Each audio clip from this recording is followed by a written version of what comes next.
안녕하세요.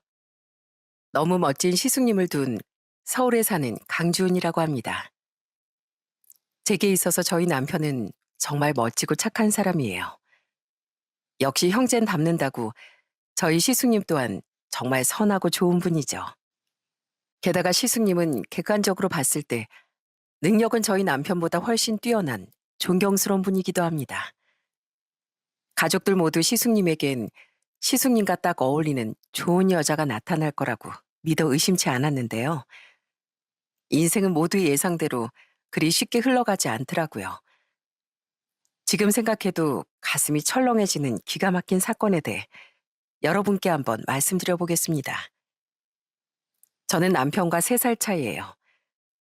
우린 제가 31살 때 만나 33살 때 웨딩 마치를 올렸습니다. 소개로 만난 남편은 만나면 만날수록 사람이 정말 진국이더라고요. 그리고 그런 남편은 연애 초부터 자신의 형 이야기를 많이 했었어요. 우리 형은 나보다 4살이 많은데 대학 다닐 때부터 선행도 정말 많이 하고 굉장히 똑똑해. 우리나라에서 제일 좋은 대학까지 나왔어. 진짜? 멋지다. 그럼 지금은 회사 다니셔? 아니, 원래는 회사 다니다가 돈 모아서 벤처 회사 차렸어. 회사 대표야, 우리 형. 우리 형 회사 되게 잘 나가. 물론 작은 회사긴 하지만 나날이 승승장구하고 있다니까. 착하지, 똑똑하지, 멋지지. 우리 형은 내 자랑거리야. 언젠가 주은이 너한테도 꼭 소개시켜주고 싶어. 처음엔 요즘 보기 드물게 형을 정말 좋아하는 동생이라고만 생각했습니다. 그런데 연애가 진전되며 깊은 대화를 나눠보니 그 안엔 아픈 가정사가 있더군요. 우리 친엄만 내가 2살 때 돌아가셨어. 계속 무슨 병을 앓고 계셨다나 봐. 그래서 난 내 친엄마 얼굴도 잘 몰라. 그리고 아버지마저도 내가 7살 때 돌아가셔서 세상엔 형하고 나 딱 둘만 남았었지. 그럼 지금 부모님은 누구셔? 성광 씨 종종 부모님하고 되게 다정하게 통화했잖아. 지금 부모님은 원래 우리 고모랑 고모부였어. 고모는 불임 때문에 아이가 없었는데 아버지까지 돌아가신 뒤에 형하고 날 입양해서 키워주셨거든. 두 분도 시장에서 생선 장사하면서 힘들게 사셨는데 정말 고마운 분들이시지. 형이랑 난 두 분을 은인으로 생각해. 당시 남자친구였던 남편의 부모님은 사실 고모와 고모부였다네요. 두 분은 없는 살림에도 남편과 시숙님을 입양해 친자식처럼 아껴주며 대학까지 다 보내주셨다고 하더라고요. 그런 두 분 아래서 남편과 시숙님은 자연스레 아주 끈끈한 형제를 쌓으며 자랐다고 해요. 형도 어린 나이였는데 어린 마음에도 날 불쌍하다고 생각했나 봐. 맨날 엄마 얼굴도 모르는 불쌍한 내 동생이라면서 늘 날 지켜줬거든. 우리 형은 그렇게 내 보호자이기도 하고 롤모델 같기도 한 존재였어. 남편은 자신이 그렇게 열심히 공부한 것도 지금의 부모님께 효자가 되고 싶어 최선을 다하고 있는 것도 꾸준히 소액이나마 기부하고 있는 것까지 전부 다 시숙님을 보고 배운 거라고 말했습니다. 그렇게 항상 이야기만 듣던 시숙님을 처음 봤을 때 마치 제가 아는 사람을 만난 것처럼 반갑더라고요. 남편과 똑 닮은 시숙님은 남편보다 키가 좀 더 크고 눈이 맑은 분이었어요. 그날 술도 한잔하며 정말 즐거운 시간을 보냈는데 정말 진중하고 좋은 분이라는 게 느껴지더라고요. 그렇게 시숙님을 만난 뒤 결혼을 약속한 상태였던 우린 양가에 인사도 드렸습니다. 자식은 저와 여동생까지 딸밖에 없던 부모님은 사윗감이 인사로자 정말 좋아하셨어요. 경기도에 사시던 시부모님 또한 절 두 팔 벌려 환영해 주셨고요. 어서 와. 우리 작은 아들이 큰 아들보다 먼저 장가 갈 줄은 몰랐는데 이렇게 예쁜 아가씨라 놓치기 싫어서 얼른 장가 가려고 한 거구나. 시댁은 근사한 2층짜리 주택이었습니다. 시숙님이 사업으로 돈을 벌어 사주셨다는 말에 정말 깜짝 놀랐어요. 시숙님은 쑥스러워하며 제 남편도 돈을 많이 보탰다는 말을 덧붙였죠. 시부모님은 그런 두 사람을 흐뭇하게 바라보셨습니다. 첫인사 온 자리에 자식 자랑해서 미안하다만 우리 애들이 이렇게 효자란다. 그리고 부모에게 잘하는 만큼 분명 아내도 소중히 여길 줄 아는 아이로 키웠으니까 앞으로 우리 성광이가 혹시나 속 썩이는 일 있으면 우리한테 다 말하렴. 우리가 혼쭐을 내줄 테니까. 시부모님이 두 사람의 친부모님이 아니라는 걸 전혀 느끼지 못할 정도로 내 식구는 화목한 가족이더라고요. 그 모습을 보는데 역시 제가 시집을 잘 가는 거라는 확신이 들더라고요. 이후 진행된 상견례 자리에서 양가 부모님은 정말 화기애애한 시간을 보내셨습니다. 그렇게 양가의 축복 끝에 우린 결혼식을 올렸는데요. 너무 감사하게도 시숙님은 우리에게 작은 아파트까지 신혼집으로 마련해 주셨답니다. 안 받겠다는 말을 하지 말아주세요, 재수 씨. 성광이 너도 마찬가지야. 이건 하늘에서 우릴 걱정하셨을 친아버지 대신 이 형이 해주는 거니까. 형은 너한테 아버지 대신이기도 하잖아. 거절하면 이 형 두고두고 너한테 삐진다. 알았지? 시숙님은 미안해하는 저와 남편의 부담을 덜어주려 애쓰시더군요. 그만큼 시숙님은 고운 마음씨가 아주 진국인 분이었죠.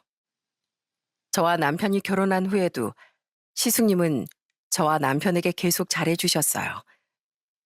동생인 남편은 그렇다 쳐도 저에게까지 잘해주시는 모습에 감동을 많이 받았습니다. 전 결혼한 지 얼마 안 되어 임신을 했었는데요.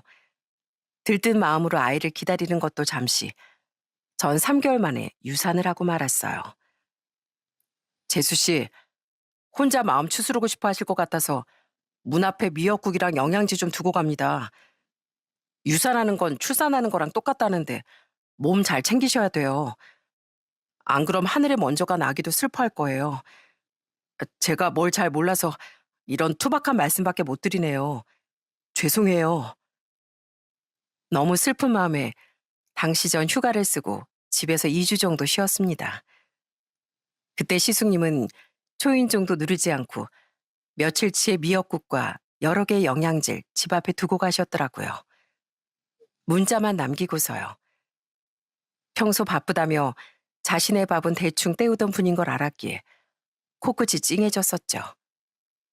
그런 시숙님은 제가 다시 아들을 임신하고 안정기까지 지났을 땐 꽃다발부터 시작해 벌써부터 인부복, 아이 침대, 아이 옷과 유모차까지 선물을 잔뜩 사다 주시더라고요. 그렇게 제게 잘해주던 시숙님은 심지어 제 여동생이 결혼할 때 직접 참석해 축의까지 해주셨답니다. 재수 씨 가족이면 제 가족이나 마찬가지인데 당연히 제가 와봐야죠. 정말 너무 감사하더라고요. 시숙님은 그렇게 동생 내외인 우리에게뿐 아니라 시부모님께도 꾸준히 효도하던 효자였어요. 두 분께 매달 용돈도 두둑이 드리고 바쁜 와중에도 두 분을 자주 찾아뵈시더라고요. 사람은 은혜를 갚을 줄 알아야 한다면서요. 그 모습을 보니 효도하는 것도 형을 보고 배운 거라던 남편의 말이 정말로 와닿았습니다.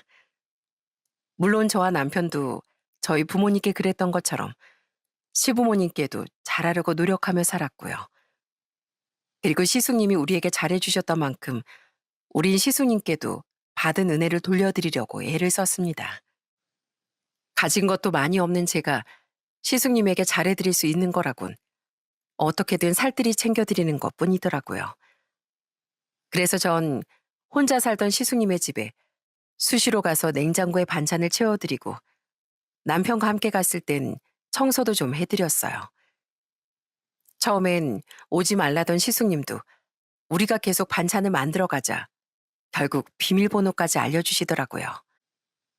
혹시 불편하신 거면 말해주세요, 아주버님. 전 그냥 집에 가볼 때마다 텅 비어있는 냉장고도 어수선한 집도 마음에 걸려서 뭐라도 해드리고 싶었거든요.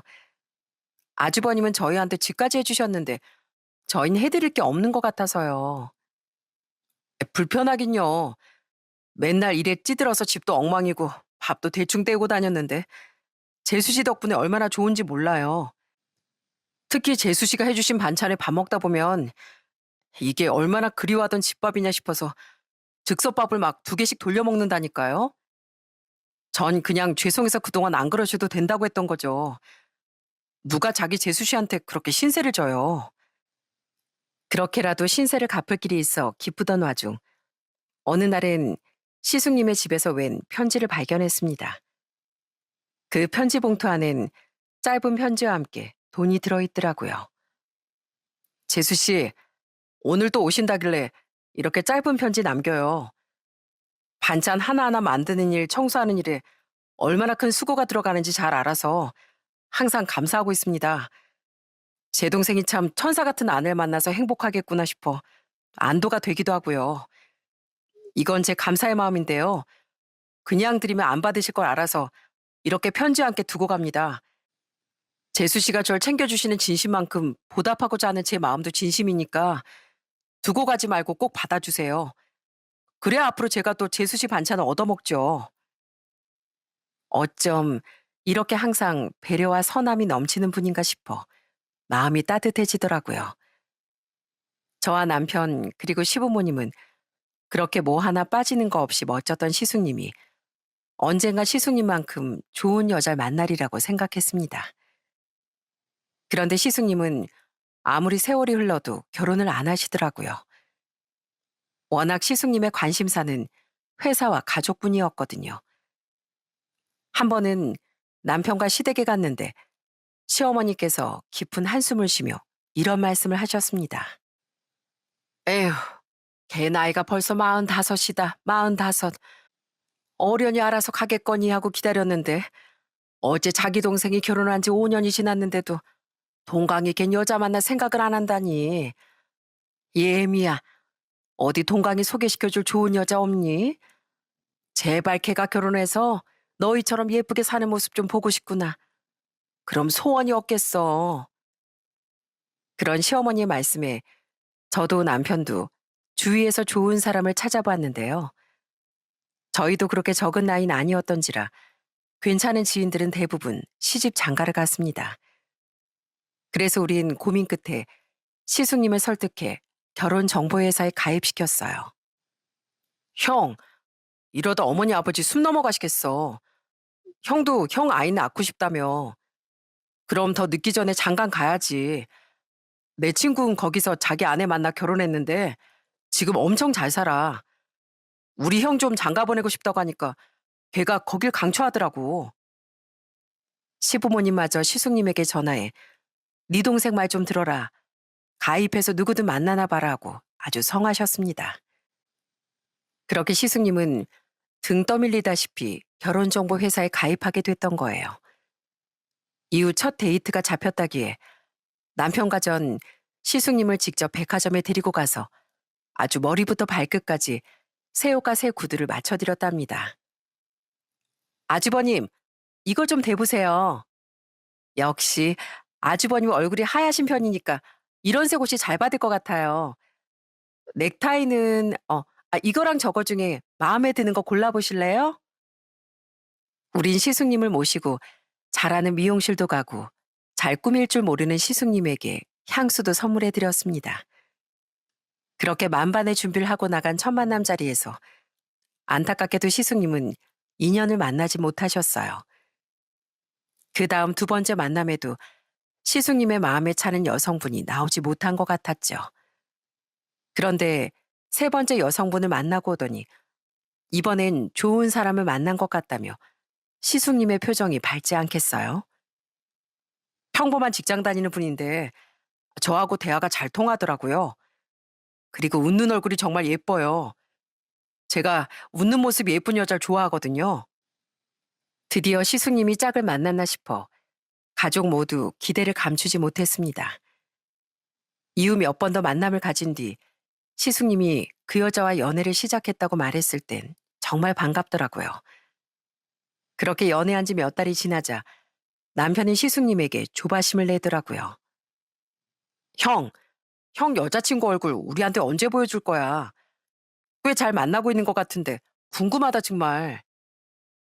시숙님은 쑥스러워하면서도 여자친구에게 물어보겠다고 말하더라고요. 내심 자신도 저희에게 여자친구를 보여주고 싶었다면서요. 그렇게 6개월 만에 처음 만나본 시숙님의 여자친구는 청순 그 자체인 사람이더라고요. 딱 방송국 아나운서 이미지였는데 말투도 나긋나긋하고 기품이 있던 데다 성격도 상냥하더라고요. 저도 동강 씨랑 결혼해서 언니랑 성강지처럼 예쁜 부부로 살고 싶어요. 아직은 너무 앞서 나간 얘기겠죠? 근데 아이 생각도 있다 보니까 되도록 결혼은 빨리 하고 싶어요. 시숙님의 여자친구는 저보다 한 살이 어렸는데 제게 언니 언니 하며 참 살갑게 대했습니다. 이야기를 들어보니 결혼도 아이 생각도 있는 것 같아 저와 남편은 더더욱 시숙님의 결혼에 대한 기대를 부풀렸죠. 그런데 그로부터 넉 달 뒤 두 사람은 급하게 결혼식을 올렸습니다. 우리와 형님이 인사를 나눈 날로부터 한두 달도 채 되지 않아 갑자기 아이가 찾아왔거든요. 결혼식 날엔 이미 임신 12주 차였으니 서두를 수밖에 없었던 거죠. 아이고, 참 참하게도 생겼다. 우리 동강이가 대체 언제 결혼하나 그렇게 애를 태웠는데 이렇게 손주까지 턱하니 혼수로 만들어 와주다니 우린 마냥 다 고맙다. 고마워. 결혼식을 올리기 전 형님이 시댁에 첫인사를 갔을 때 시어머니는 정말 버선발로 뛰어나와 형님을 맞아주시더군요. 시아버지도 뒤에서 흐뭇하게 웃어주시는데 괜히 저와 남편까지 뿌듯하더라고요.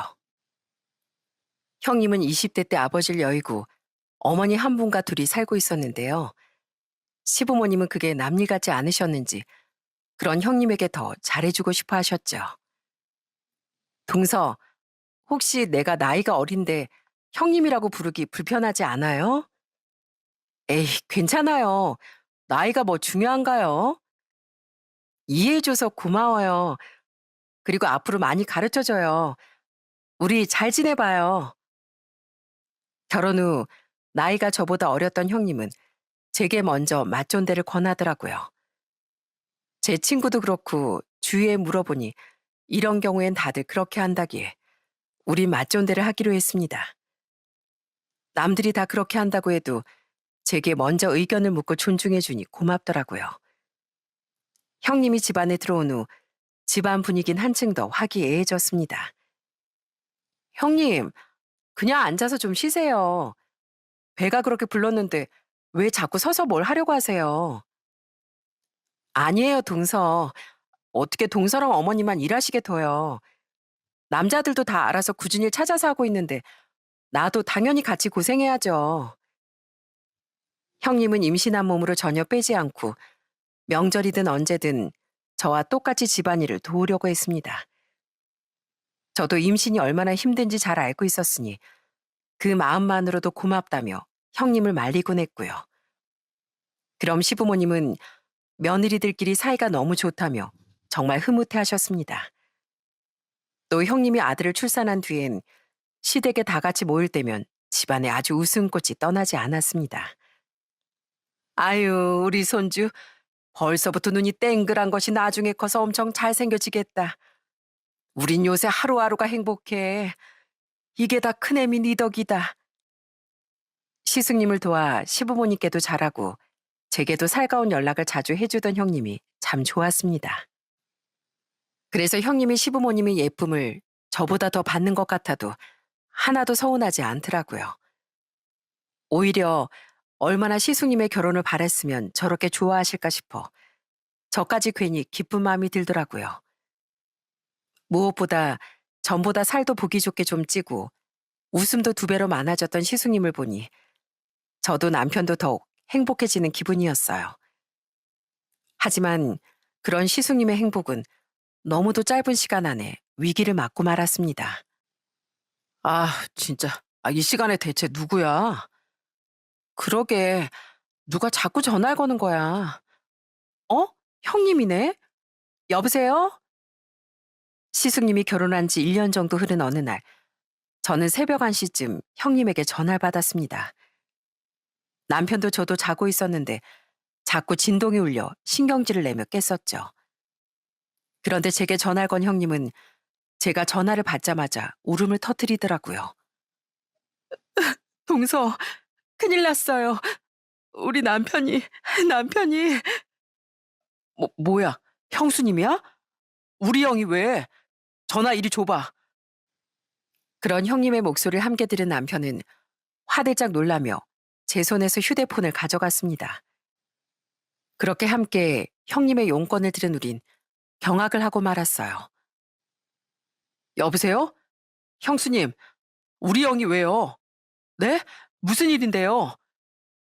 사고가 났어요, 사고가. 애 아빠가 밤늦게까지 야근하고 들어오는 길에 트럭하고 부딪혀서 사고가 났대요. 지금 수술 중인데 상태가 심상치가 않나 봐요. 저 너무 무서워요. 빨리 병원으로 와주세요, 서방님. 사고라는 말에 소스라치게 놀랐습니다. 저와 남편은 얼른 옷을 챙겨 입고 어렸던 아들까지 챙겨서 병원으로 달려갔어요. 너무 놀라 벌벌 떨기까지 하던 남편이 운전대를 잡으면 문제가 생길 것 같아 제가 대신 운전대도 잡았죠. 그렇게 병원에 도착했더니 시숙님은 아직 응급 수술 중이더라고요. 그 앞에서 형님은 발만 동동 구르고 있었고요. 서방님, 동서, 어떡해요? 수술이 길어지는 모양인데 이러다 진짜 우리 애 아빠한테 무슨 일 나는 거 아니겠죠? 저 너무 무서워요. 아이는 친정 어머니께 맡기고 왔다던 형님은 눈물을 멈추지 못하더라고요. 잠시 뒤 시부모님도 경기도에서 택시를 타고 병원에 도착하셨죠. 그리고 그쯤 시숙님의 수술이 끝이 났습니다. 하지만 불안에 찬 가족들에게 건넨 의사의 말은 절망적이기 이를 데가 없었어요. 수술은 잘 끝났지만 김동광 씨의 생사를 장담하긴 힘든 상황이에요. 솔직히 회복을 기대하긴 힘든 상황이고요. 최선을 다했으니 이젠 기적에 맡겨보는 수밖에 없습니다. 시어머니는 의사의 말을 듣고 그대로 혼절해버리셨습니다. 시아버지도 남편도 형님도 바닥에 주저앉아 오열하고 말았죠. 그렇게 수술은 무사히 끝났지만 여전히 혼수 상태였던 시숙님은 중환자실로 옮겨지게 됐어요. 그 뒤 저와 남편은 매일같이 시숙님을 면회하기 위해 병원으로 찾아갔습니다. 시부모님도 최소한 이틀에 한 번은 찾아와 시숙님의 얼굴을 본 뒤 퉁퉁 부은 눈으로 집에 돌아가시곤 했고요. 형을 너무 의지했던 남편은 매일같이 무너져 내렸어요. 우리 형이 나한테 어떤 존재인데 왜 자꾸 내 가족한테만 이런 일이 생기는 거야? 우리 형이 얼마나 착하게 살았는데. 시숙님을 많이 좋아했던 저도 의식이 없는 시숙님을 보며 눈물을 감추지 못했습니다. 그리고 시숙님과 결혼한 지 고작 1년 남짓밖에 안 됐던 형님은 끼니도 잘 챙기지 않아 하루하루 말라갔어요. 중환자실에 있던 시숙님은 정해진 시간에만 면회가 가능했는데 아이를 낳고 직장을 그만뒀던 형님은 오전과 오후 모두 매일같이 면회를 갔었습니다. 아니, 아예 중환자실 근처 의자에 앉아 밤까지 새며 초조하게 기다리고 있던 적도 여러 날이었네요. 그 어린아이를 안고 자리를 지킨 날도 있었고 자신의 친정어머니께 아이를 맡긴 뒤 자리를 지키기도 했죠. 형님, 면회 안 되는 시간엔 그냥 집에서 편하게 쉬세요. 싫어요. 내가 집에 가 있을 때 애 아빠가 깨어날 수도 있잖아요. 반대로 무슨 일이 생길 수도 있고요. 그냥 여기 있는 게 편해요. 너무 가슴 아픈 헌신이었습니다. 형님이 조카를 친정 어머니께 맡기지 않고 병원에 데리고 온 날엔 어린 조카의 얼굴을 보기가 힘들 정도의 참담함이 느껴지기도 했죠. 형님은 면회에 들어갈 때면 너무 어려서 중환자실에 들어갈 수 없던 조카는 시부모님이나 저 혹은 남편에게 맡겼었습니다.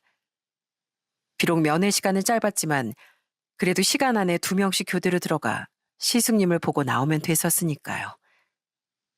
형님은 조카를 시숙님에게 보여주지 못하는 것도 서글퍼하며 눈을 뜨지 않던 시숙님에게 애원하듯 흐느끼곤 했죠. 당신 가면 나랑 애랑 둘이 어떻게 살라고. 제발 일어나. 여기서 이렇게 눈만 감고 있다가 아들한테 얼굴 한번 제대로 못 보여주고 떠날 거야? 그러면 안 되잖아. 우리 아들 옆엔 당신이 언제까지고 있어줘야 하는 거잖아. 그렇게 괴로운 시간이 일주일이나 지난 날이었습니다. 그날 전 평소 시숙님을 보러 가던 오후 면회 시간보다 2시간 정도 일찍 병원에 도착했어요. 중요한 볼일이 있어서 회사에 반차를 쓴 뒤 생각보다 시간이 남아 그냥 병원으로 왔던 거죠. 혼자 혹은 조카를 데리고 쓸쓸하게 중환자실 앞에 앉아있을 형님 옆에 있어주고 싶었거든요. 어? 형님 나와 계시네? 애가 울었나? 그렇게 병원에 도착했는데 전 병원 밖 입구 근처에서 통화 중인 것 같은 형님을 발견했습니다. 형님은 조카를 안고 한 손으론 통화를 하고 있더라고요. 비록 뒷모습뿐이었지만 전 형님이 평소 자주 입던 옷과 머리 스타일을 보고 바로 형님인 걸 알아볼 수 있었죠. 전 형님의 통화를 방해하고 싶지 않아 조용히 형님에게 다가갔습니다. 그런데 이상했어요. 늘 울먹이거나 축 처져 있던 모습과 달리 형님은 깔깔대며 통화 상대와 대화를 나누고 있더라고요. 뭔가 느낌이 이상해 더 가까이 다가가 통화 내용을 들어본 전 뒤로 넘어갈 뻔하고 말았습니다. 그래, 초대박이라고 초대박. 그 인간 죽으면 받을 재산하고 보험금 다 합쳐서 30억이 넘어. 의사 말론 기적밖에 바랄 게 없다고 하는데 우선 조금만 더 지켜보자고. 내가 보기엔 길어야 며칠 못 버틸 것 같으니까 매일같이 병원에 붙어서 확인하고 있는데 영 가망이 안 보인다니까. 진짜 이 돈이면 자기랑 나랑 우리 아들까지 셋이 떵떵거리면서 잘 먹고 잘 살 수 있어. 소름이 돋더군요. 분명 시숙님은 중환자실에 누워있건만 대체 누구더러 우리 아들이라는 말을 쓴단 말입니까? 형님은 누군지 모를 통화 상대와 시숙님의 재산에 대해 말하며 신난 기분을 주체하지 못하더라고요. 혹시 애가 자기 아들인 걸 들킬 일은 없냐고? 아유, 없어. 내가 별것도 아닌 동서 그 여자한테 존대까지 써주면서 얼마나 착한 척 참한 척 쇼를 하고 있는데 아무도 나 의심 못해. 그러니까 내 남편 숨 꼴가닥 넘어가고 그 유산 다 나한테 올 때까지 자긴 기다리기만 하면 되는 거야. 어때? 내가 결혼했어도 내 옆에 꼭 붙어있길 잘했지? 나란 여자가 이렇게 럭키걸이라니까. 아무리 들어봐도 형님은 누군가와 바람을 피우고 있는 것 같더라고요. 그것도 결혼 전부터요. 통화 내용상 조카는 그 남자의 아이인 것 같더라고요. 그렇게 천사 같던 형님의 실체가 너무 경악스러워 전 순간 숨조차 제대로 쉬지 못했습니다. 이내 조카가 울음을 터뜨리자 형님은 통화를 종료하더군요. 순간 저도 모르게 형님 눈에 띄지 않게 숨어버렸네요. 너무 놀라서 말이죠. 이게 대체 무슨 일인지, 이걸 대체 어떻게 해야 하는지 감이 잘 안 잡히더라고요. 뭐, 형수님이? 진짜야? 진짜야. 내가 다 들었어. 너무 갑작스러워서 녹음까지 못했는데 내 이 두 귀로 똑똑히 들었다니까. 우선 우리 증거부터 잡자. 뭐라도 잡아서 형수님한테 따지든 말든 하자고. 저는 바로 남편에게 전화해 제가 들은 형님의 실체를 말해주었습니다. 당연히 남편도 까무러칠 뻔했죠. 남편은 제게 우선 증거를 잡자고 말해주더군요. 그때까진 우리가 모든 걸 안다는 사실을 형님에게 들키지 않기 위해 남편과 전 시숙님의 면회라는 동안 애써 태어난 척하려고 애를 썼어요.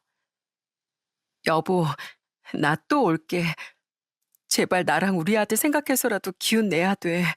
알았지? 형님은 평소처럼 시숙님을 보며 흐느꼈습니다. 하지만 제 눈엔 그저 소름 끼치는 가식으로 보이더라고요. 면회가 끝난 뒤 형님은 오늘은 집에 가서 좀 쉬어야겠다고 말하더라고요. 남편과 전 잠시 숨어 있다가 그런 형님을 미행하기 시작했습니다. 집에 가서 쉰다더니 저긴 형네 집 방향이 아닌데. 아까 통화한 남자 만나러 가는 거 아닐까? 우선 형님이 탄 택시 절대 놓치지 말고 잘 따라가봐, 여보. 형님은 집이 아닌 근처 시내로 향하더라고요. 그런 형님이 도착한 곳은 한 식당이었는데요. 다행히 통유리창 바로 옆 좌석에 앉아 밖에서도 형님의 모습이 훤히 보이더라고요. 그리고 잠시 뒤 형님과 조카가 있던 자리로 아주 멀끔하게 생긴 남자가 다가왔습니다. 분명 저놈일 거야. 틀림없어. 저거 봐, 여보. 형님 분명 저 남자고 그렇고 그런 사이인 거야. 우린 두 사람의 증거 사진을 마구 찍어댔습니다. 그 남잔 도착하자마자 형님의 뺨을 쓰다듬었어요. 그리고 조카를 받아들곤 익숙한 듯 둥가둥갈 해주는데 그 모습이 딱 화목한 한 가족처럼 보이더라고요. 그 뒤 그 남잔 형님과 함께 능숙하게 조카를 챙기며 식사를 했고요. 우린 저 남자가 분명 상간남이다 싶어 증거 사진을 모두 찍자마자 바로 현장을 급습했습니다. 지금 이게 뭐 하는 짓이에요, 형님? 어? 동서, 서방님, 두 사람이 여기는 어떻게? 형님은 무서운 표정으로 들어닥친 저와 남편을 보자마자 얼굴이 아주 새파래지더군요. 저는 분노에 차서 소리치기 시작했어요. 병원에서부터 미행했어요. 여기가 집이에요? 형님 저 남자랑 바람 피웠죠? 애도 저 남자애죠? 아주버님은 병원에서 생사를 넘나들고 있는데 어떻게 이럴 수가 있어요? 맞아요, 형수님. 가족들 앞에선 그렇게 슬픈 척 하더니 어떻게 뒤에서 우리 형 뒤통수를 치고 있을 수가 있어요? 그게 무슨 말이에요, 둘 다. 뭔가 오해했나 본데 여기 이 사람은 나랑 친한 오빠예요. 우리 남편이 그렇게 되고 난 뒤에 내가 밥도 잘 못 챙겨 먹는다는 말 듣고 나 밥 사주려고 온 사람이라고요. 지금 대체 무슨 오해를 하고 있는 거예요? 두 사람 지금 실수하는 거예요. 그 와중에 형님은 되도 않는 변명으로 위기를 빠져나가려고 했습니다. 어이가 없던 전 더 크게 언성을 높였어요. 어디서 말도 안 되는 변명이에요? 내가 아까 병원 앞에서 형님이 통화하는 소리 다 들었어요.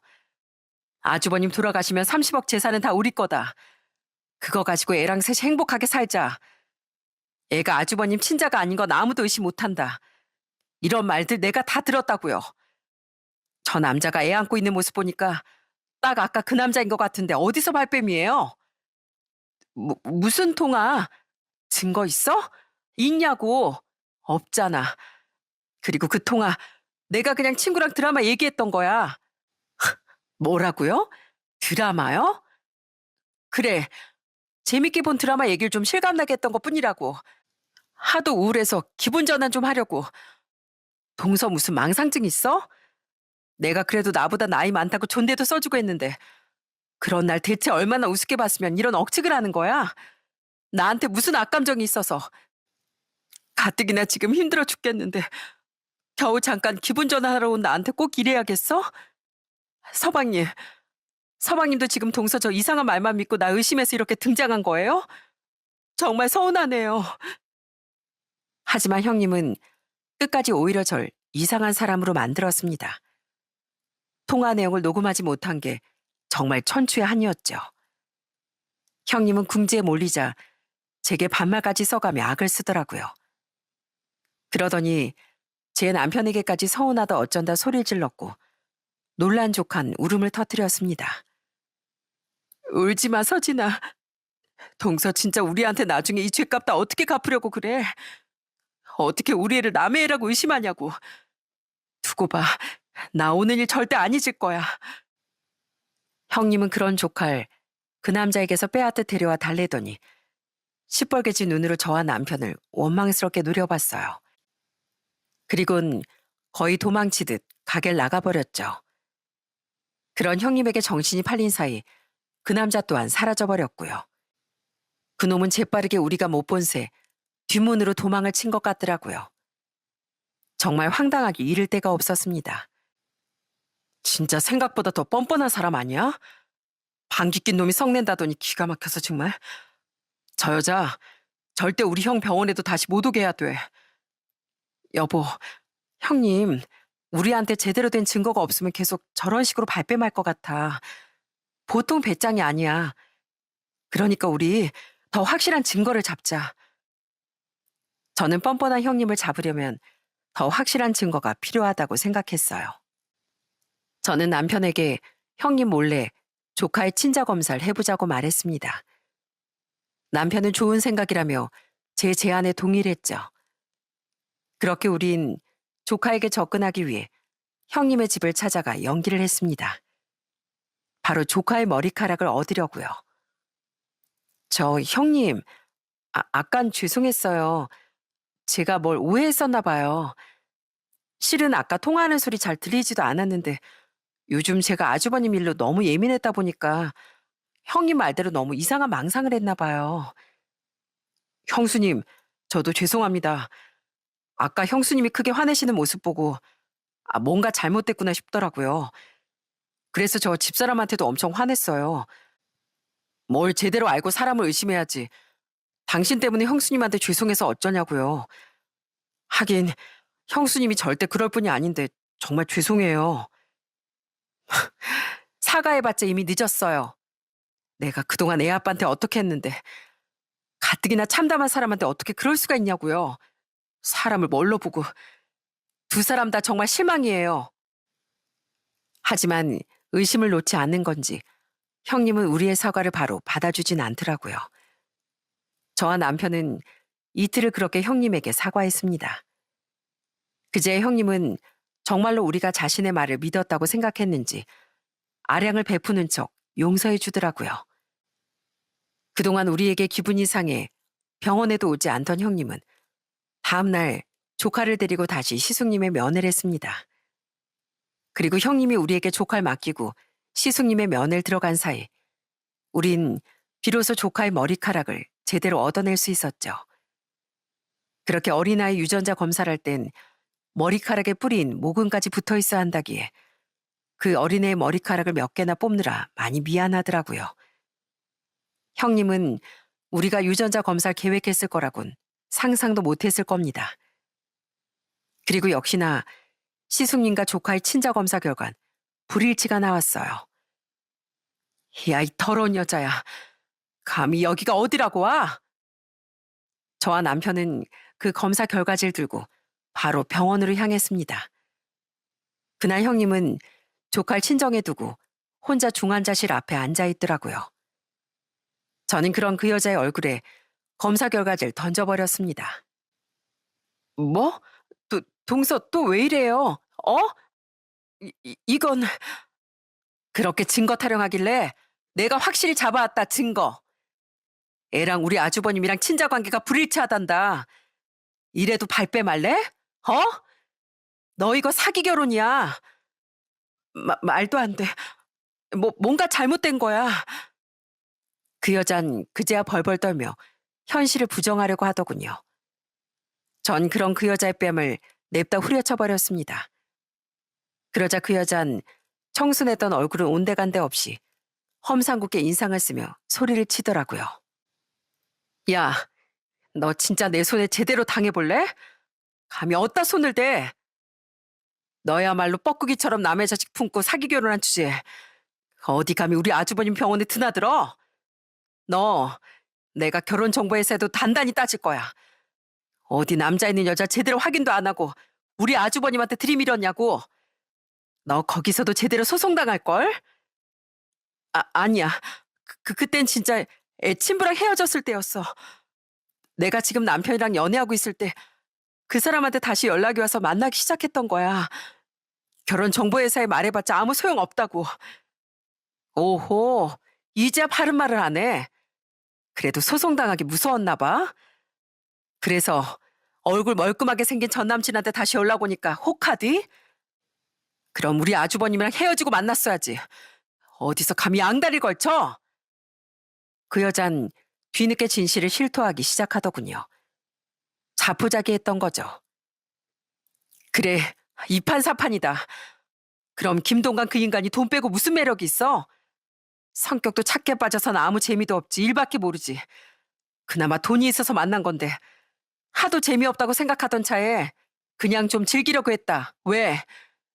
애 생겼을 때? 그래, 나 처음부터 시기상 지금 남편 애 아닌 거 알고 있었어.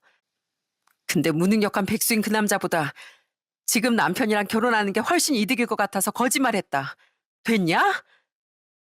그 여잔 결혼 후에도 상간남과 계속 스릴을 이어왔다고 당당하게 말하더군요. 시숙님은 남자로서의 매력은 하나도 없었다면서요. 그러다 시숙님이 생사의 기로에 놓이게 되자 그 둘은 신이 나서 시숙님의 재산에 눈독을 들였던 거예요. 그 끔찍한 이야기를 다 듣자마자 남편은 눈이 돌아서 그 여자의 얼굴에 저처럼 손을 대버렸습니다. 아!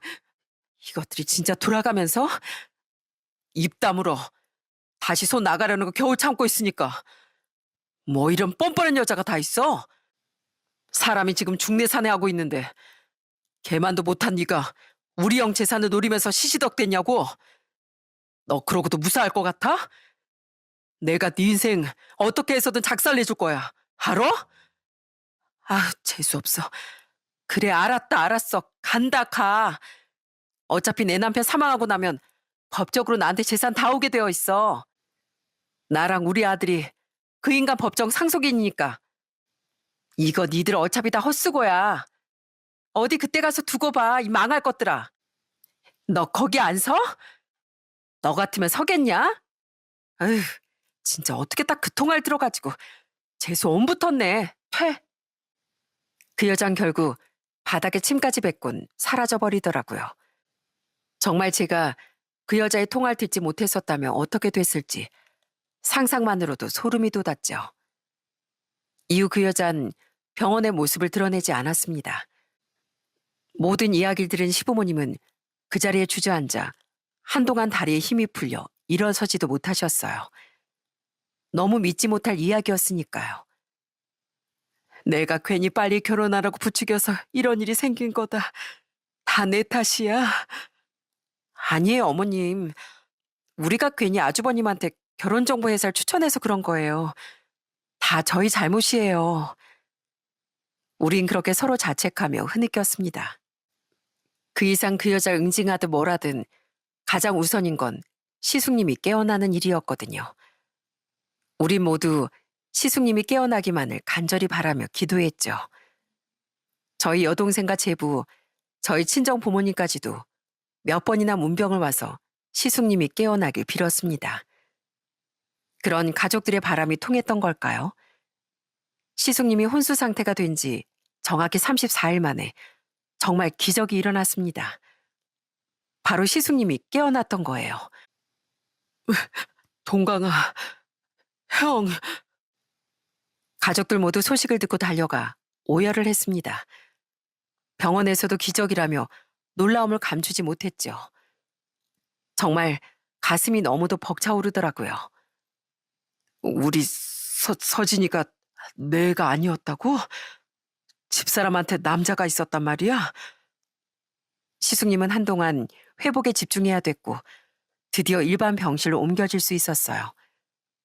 그렇게 시숙님이 어느 정도 기력을 회복한 뒤 우린 시숙님에게 모든 진실을 말해줬습니다. 왜 그 여자가 자신을 보러 오지 않는 건지 의아해하던 시숙님에게 더는 숨길 수도 없었거든요. 역시나 시숙님은 엄청난 충격을 받고 두 손을 덜덜 떨며 울부짖었죠. 절 포함한 가족들은 모두 우리의 잘못이라며 그런 시숙님을 끌어안고 흐느꼈습니다. 그래도 시숙님은 강한 분이었어요. 곧 마음을 추스른 시숙님은 병원에 입원한 상태에서 가끔 외출을 하며 변호사를 통해 혼인 취소 소송을 진행했습니다. 그리고는 그 여자에게 정신적 피해 보상 소송을, 그 남자의 정보를 알아내 그놈에게도 상간자 소송을 걸었죠. 저와 남편은 열심히 그런 시숙님을 도왔고요. 그랬더니 그 뻔뻔한 여자가 시숙님의 병원에 찾아와 난리법석을 피우더라고요. 곧 죽을 것 같더니 기어이 깨어났어? 그럼 감사합니다 하고 그냥 조용히 살 것이지. 무슨 위자료까지 달래? 난 못 줘. 그 30억이 내 앞으로 떨어질 판이었는데 억울해서 못 준다고. 이게 감히 누구 아들한테. 오냐, 너 오늘 제삿 날인 줄 알아? 그때 병실에 와 계시던 시부모님은 그 여자에게 냅다 달려드셨습니다. 시아버진 그 여자의 뺨을 날렸고 시어머니는 그 여자의 머리채를 잡고 마구 흔드시더군요. 70대 초반인 분이 어찌나 힘이 좋으셨는지 모릅니다. 시어머니에게 질질 끌려다니던 그 여잔 겨우 소나기에서 벗어난 뒤 미친 사람처럼 발광을 하더라고요. 진짜 이 집안 인간들 왜 이렇게 무식하게 손부터 올려? 내가 뭐 애초에 당신이 먼저 잘 알아보고 결혼했어야지. 당신이 바보여서 당한 걸 왜 나한테만 다 날리냐고. 무식? 무식은 해서는 될짓 안 될짓 구분도 못하는 당신 같은 여자를 두고 하는 말이겠지. 그 더러운 상간남이나. 내가 지금 조금만 더 건강했으면 당신은 내 손에도 아작이 났을 거야. 그 대신 이렇게 법적으로만 응징해 주는 거니까 더 험한 꼴 보기 싫으면 당장 여기서 나가. 그리고 앞으로 우리 가족 앞에 또 나타나기라도 하면 내 모든 돈을 다 걸어서라도 네 인생 아주 박살내줄 거야. 내가 지금 당장 그러지 않는 건 아무 죄 없는 애가 불쌍해서야. 그러니까 당장 나가. 내 인생에서 꺼져버려. 시숙님은 없는 힘을 끌어내 그 여자를 벌레 보듯 하며 말하더라고요. 그렇게 뻔뻔하게 발광했던 그 여잔 머리털만 죄다 뜯긴 채 병실에서 나갈 수밖에 없었죠. 전 너무 분한 마음에 전에 그 여자가 병원 바닥에 그러했듯 등에 침까지 뱉어버렸습니다. 더 웃긴 게 뭔지 아시나요?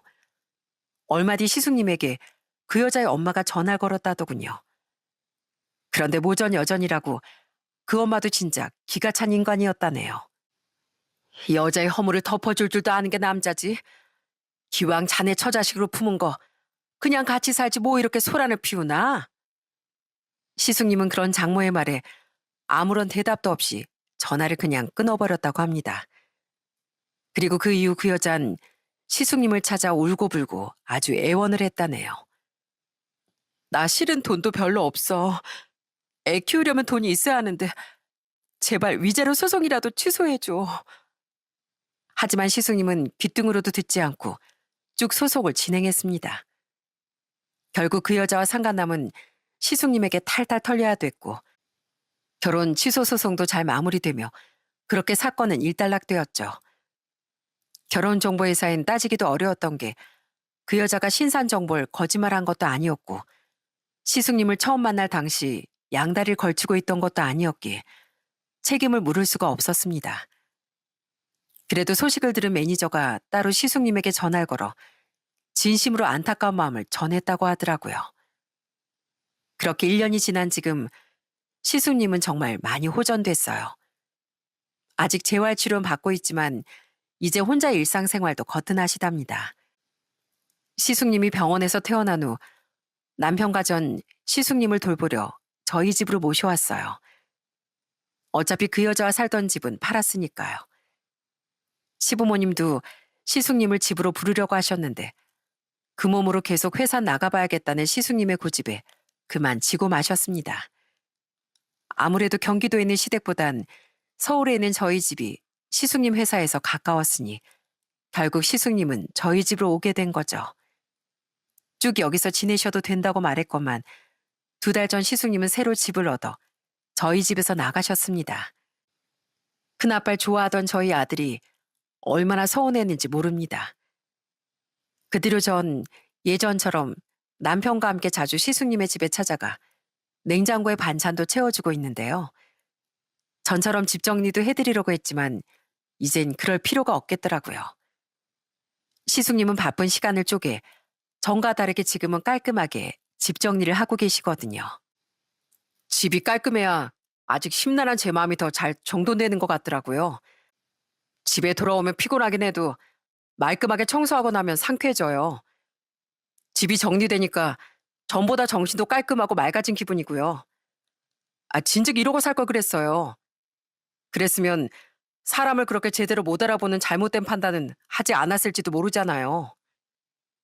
시숙님은 그동안 자신이 너무 일에만 치여 사느라 오히려 자기 자신에 대한 앞가림이 좀 부족했던 것 같다고 말하셨답니다. 그러니까 그 여자에 대한 일은 모두 자신의 잘못이니 저와 남편 그리고 시부모님에게 그만 자책하라는 말을 덧붙이셨죠. 시숙님은 끝까지 가족들을 배려하셨던 겁니다. 그렇게 착한 시숙님께 앞으로 정말 제대로 된 인연이 찾아올까요? 반드시 그럴 수 있길 저와 남편도 저희 시부모님도 심지언 저희 친정 부모님과 여동생 내외까지도 바라고 있답니다. 그만큼 다들 시숙님이 정말 좋은 사람인 걸 알고 있으니까요. 지금 그 여자와 남자에 대한 소식은 알지 못합니다.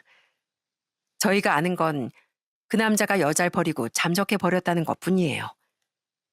그 여자가 시숙님에게 이혼당한 후 그들은 엄청나게 싸웠다고 해요. 그 여자가 시숙님에게 돈을 뜯어오긴커녕 둘 다 위자료만 토해내게 됐으니까요. 결국 그 여자에게서 얻을 것이 없다고 판단한 그 남잔 자기 애까지 버리고 도망을 갔다네요. 작정을 하고 시숙님의 인생을 농락한 그 여잔 그렇게 끈떨어진 연신세가 되어 혼자 아이를 키우게 됐던 거죠. 그 여자가 지금 자신의 친정엄마 살고 있는지 혼자 애를 키우고 있는지 아니면 그 남자를 찾아내 양육비라도 받아냈는진 전혀 모르겠습니다. 뭐 어디서 살든 눈 감을 때까지 천벌을 받길 바랄 뿐이죠. 다만 아무 죄 없는 아이를 위해서라도 그 여자에게 모성애만큼은 제대로 갖춰져 있었으면 하네요. 시숙님은 잠시나마 자신의 아이였던 그 애를 가끔 걱정하시는데 그런 시숙님을 위해서라도 그 아이만큼은 무사한 환경에서 잘 자랐으면 좋겠습니다. 저와 남편은 시부모님과 함께 앞으로 반드시 시숙님께 진짜 행복이 찾아오길 바라며 살아가려고 해요. 여러분께서도 저희 시숙님의 몸이 하루빨리 완벽하게 회복되길, 그리고 저희 가족의 바람처럼 착한 시숙님의 앞날에 꼭 좋은 날이 찾아오길 잠시나마 바라주시면 진심으로 감사하겠습니다. 사람의 욕심은 끝이 없다지만 사람으로서 넘어선 안 되는 선을 넘어버린다면 그때부터 욕심 뒤에 모습을 숨기고 있던 불행이란 존재가 모습을 드러내는 것 같더라고요. 상간남과 시숙님이라는 두 마리 토끼를 다 잡고 싶어하다 나락으로 떨어진 그 여자의 경우처럼 말이죠. 현명한 욕심은 알찬 미래를 낳지만 어리석은 탐욕의 끝은 낭떠러지일 뿐입니다. 욕심을 부리려면 적어도 사람답게 부려야 한다는 말을 사연을 마치며 꼭 드리고 싶네요. 제 사연은 여기까지입니다. 사연 끝까지 들어주셔서 정말 감사합니다.